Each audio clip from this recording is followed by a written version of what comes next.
Good morning and welcome to this Monday morning message. I want to say first and foremost that I trust everyone had a great weekend wherein they were able to get some things done. Certainly this time of the year reminds me of an old movie that I remember watching, and it was a soundtrack that included "We Got a Long Way to Go and a Short Time to Get There." So folks, that's kind of where we are right now, heading into the last 2 months of school. And the last month, like I know, is not even a full month, or abbreviated month, if you will. It's kind of looking at the testing for the seniors in addition to the underclassmen. And folks, you're looking at a little under 30 or a little over 30 days left prior to graduation. And so therefore, it's very important that we, as we near the finish line, that we keep a hold of some non-negotiables in our classrooms. And first and foremost, looking at the portal, I see that some of us have slipped in terms of lesson plans, that we're not getting our lesson plans in a timely fashion, or modules. And folks, that's just that goes back to just housekeeping. You have to do what it is you know to do, and that's professional conduct. And of course, all this is being noted when we do our Educate Alabama.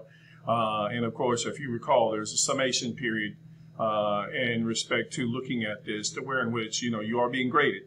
To that end, Elliott observations, we've gone in and we've done Elliott observations on the majority of the faculty. And let me tell you right now, this week we're going to ramp it up, and we're going to do an Elliott observation on every single teacher for the spring. So that being said, this week every single teacher here will be observed, and we will be using the advanced ed instrument of the Elliott observation. So just know that when we come in your classrooms, we're going to look at the lesson plans. We're going to see if they're current. We're going to look and see what it is that you're doing, and we're going to note it. And of course, this is not a "I gotcha." This is basically what it is that we've expected the whole entire time you've been educating this year. And if you've been in education as many years as I have, then you know that this is basically good old-fashioned teaching. If in fact that's what you've been doing, and I pray that you have been, because many of our teachers do an amazing job every single day. Every time I come into your classroom, kids are actively engaged. Students are certainly adhering to the norms that you have in place. And then other teachers, it's kind of like a roller coaster ride. If we got a lot of momentum, then of course everything seems to be going well. If we have no momentum, kids are on their cell phones. We have cell phones plugged in the walls. Folks, that's a no-no. I mean, here we are in the fourth term, if you will, of school, and I'm still having to say, do not have students have their cell phones plugged into our walls in your classroom. Do not have students on cell phones checking time messages. It doesn't matter. Matter of fact, we're not going to be on cell phones unless you can bring me in writing why you need to have your students on cell phones. We're done with cell phones for the year. The BYOD is done. We're done with cell phones. So please don't have me come into your classroom seeing kids on cell phones and you're sitting behind your desk doing whatever it is you're doing, and kids are just busy work. We're not going to do that. Folks, bell-to-bell instruction has to be paramount. It has to be what it is that you are driving home and emphasizing why it's important to be in your class. Attendance. Why is it important to come to school? I'll tell you what, we have one teacher that when students miss his class, he is adamantly upset. He is he's very visceral in the way he approaches it, which I applaud. And that it shows ownership. And folks, that's the thing that we have to have. We have to have ownership in what we do in our class. Our class is important. Kids can't miss our class to go to somebody else's class. Our class is important. If your class is not important, then please tender a resignation and we will approve it if your class is not important to you. Because it has to be important. I don't care if you're teaching a CTE. I don't care if you're teaching PE. I don't care if you're teaching any core that we offer in this school. Your class has to be viewed by your student as well as you, not your paycheck, important. Important. Or should I say not just your paycheck. Of course your paycheck's important.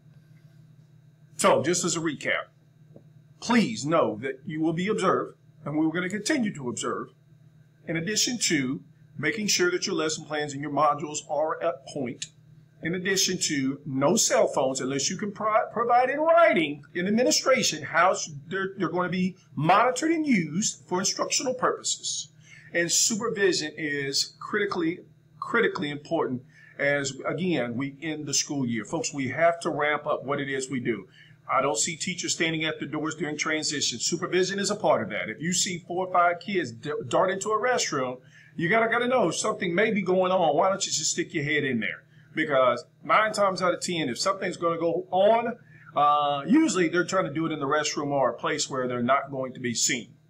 That being said, moving fast forward, field trips.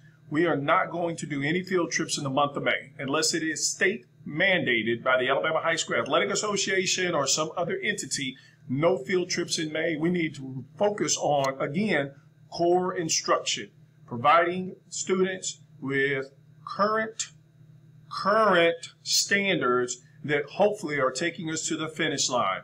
Thank you. In addition to the ACT, the 24th, it's going to be very important that if you are an 11th grade teacher, that you really are driving home these strategies in respect to the ACT and helping our students to understand how important the ACT is to our overall A through F report card, and more importantly for them, it's important for them for scholarship opportunities in addition to admittance into college. So please emphasize to our juniors the importance of our ACT and doing well on the ACT.